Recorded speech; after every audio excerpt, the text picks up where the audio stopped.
আসসালামু আলাইকুম বন্ধুরা, তোমরা দেখেই বলতে পারছো এগুলা কিসের পাতা। এটা গাছের মেহেদি। এত লাল এই সিজনে এই মেহেদি পাতাটা, তাই আমি এটা শিলপাটায় বাটিয়া তারপরে চা পাতি চাল দিয়ে লিকুইডটা একটুখানি কালার আনা, তারপরে মিহি করিয়া মাথায় দিব। সাথে লেবুর রস দেওয়া যায়, পেঁয়াজের রস দেওয়া যায়। তবে এখন আমি কিছুই দেব না, শুধু চা পাতিটা অ্যাড করব। চুলটা চিল্কি কালার হবে, পার্লারে যেতে হবে না, জাস্ট পার্লারের মতনই কালার হবে।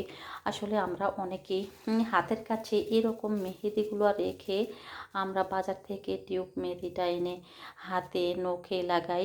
ওই মেহেদিটাতে মূলত মেডিসিন থাকে। অ্যালার্জি যাদের প্রবলেম থাকে তাদের হাতে চুলকানি হয়, মাথায়ও তাদের অনেক কেমিক্যাল জাতীয় অনেকে মেহেদি ইউজ করে। আমি মনে করব এরকম পাতা দিয়ে বাইটা মেহেদিটা চা পাতি অথবা কফির সাথে অ্যাড করে মাথায় দিলে চুল যেমনই চিল্কি হবে, মজবুত হবে। আসলে শহর অঞ্চলে যারা থাকে তারা কিন্তু এখন টবে বা জিও ব্যাগে এরকম মেহেদি গাছ লাগে, পাতা এখন ছিঁড়ে ইউজ করে সবাই। আমার কাছে এই পাতাগুলো খুবই ভালো লাগে, এটা সব সময় ব্যবহার করতে ভালো লাগে, ন্যাচারালভাবে জিনিসটা। যেহেতু আমরা গ্রামে আছি তাই এরকমই মাথায় দেব। এরকম এই তো পাশাপাশি কিছু ঢেঁড়স ছিঁড়ে নিয়ে আসলাম। এই ঢেঁড়সগুলো গাছের একদিন বাদে একদিন ছিঁড়তে হয়, বিধায় ছিঁড়ে নিয়ে আসলাম। মাশাল্লাহ, দেখো বন্ধুরা ঢেঁড়সের কি পরিমাণ বাজারের দাম, তাই না? কিন্তু এরকম যদি একটুখানি 10-12টা যদি গাছ লাগানো থাকে জিও ব্যাগে অথবা পাশে, যদি অল্প কটা গাছ লাগানো থাকে, নিত্য আমাদের এরকম বাজার থেকে আনতে হবে না।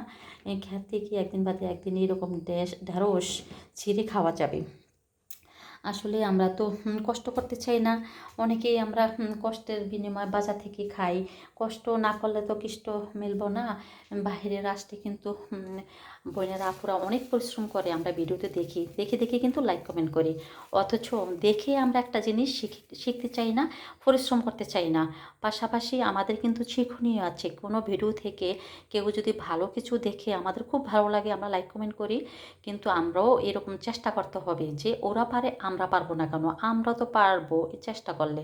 তাই এরকম জিদ যদি আসে, এরকম যদি প্রতিভা ভিতরে আসে, অবশ্যই অবশ্যই উন্নতি হবে।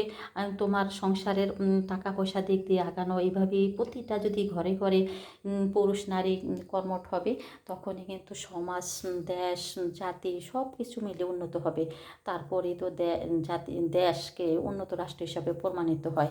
আসলে আমাদের বাংলাদেশের মানুষ আমরা এই তো হাতের কাছের মেহেদিটা দিয়ে বুঝাইতেছি। এই মেহেদি বাটার কারণে কেউ মাথা ইউজ করতেছে না, টিউব মেহেদিটাই দিচ্ছে।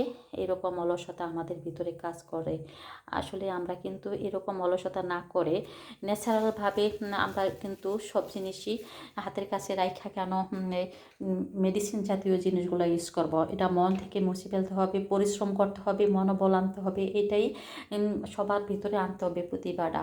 আসলে আমরা যখন এই পৃথিবীতে আছি, কষ্ট মরণের আগ পর্যন্তই কষ্ট করতে হবে, এটাই কিন্তু। যে অনেকে আছে সব মরে যাব, করব কেন, বাঁচবো বা কয়দিন, এটা আসলে ভুল ধারণা।